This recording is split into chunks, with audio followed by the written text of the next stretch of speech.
Hey 4-H family, Todd Williams again, here to talk to you about preparations for the Rockwall Youth Fair. More specifically, to talk to family members who have market projects that are going to be exhibiting and competing at the Rockwall Youth Fair.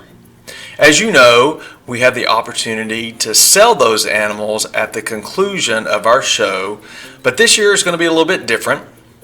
You've all entered your animals, so you mark that you have read and you understand the rules, but I just want to make sure that you understand some of the responsibilities that you have as an exhibitor and a competitor in the youth fair, as well as an owner of the animal.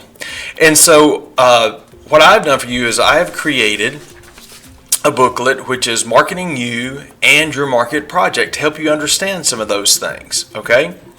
And so this year is going to be a little bit different than some of the years in the past. If you haven't paid attention, only 10 of each species will sell. That will be determined by the judge of that specific species. We will know that after the judge makes that decision.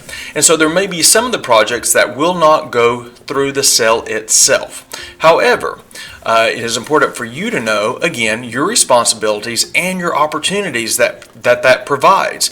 And so there are still good opportunities for that. Whether or not you make the sale or not, you do want to seek out potential buyers. And that's what this particular booklet helps you with. And so in there, I talk about a letter writing campaign to potential buyers.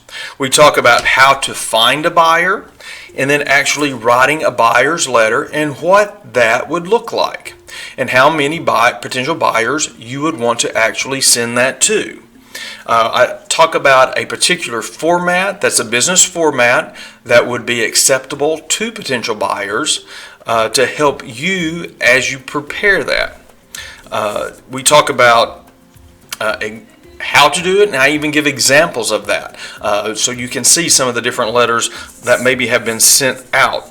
I talk about a follow-up, not just to send the letters out, but then to follow up with that potential buyer through a phone call or through setting up face-to-face meetings so that when they would see you at the youth fair, they would know who you are. Then at the very end, I also give a timeline. And so a timeline of when you should start doing these things if you haven't already, and a timeline of when to make those follow-up calls. And then also just creating a good reputation, which we talked about in another podcast. And then also just making sure that you know the rules and you know what's acceptable, what's not acceptable, and preparations that you can make as you prepare to get there. So take a look at it. If you haven't received one already, you can stop by the office and pick one up. I can send you one. We'll get it up online as well. But you do want to make sure that you understand your responsibilities and opportunities that you have for that. So not to say so when you get there you're thinking, well, that's not a fair price. A fair price is what the market will bear that day. And also, if you haven't done the work, don't expect more. So get out, do the work, be prepared, and let's have a good time at the Rockwall Youth Fair. I appreciate it. I look forward to seeing you there. Thanks for listening.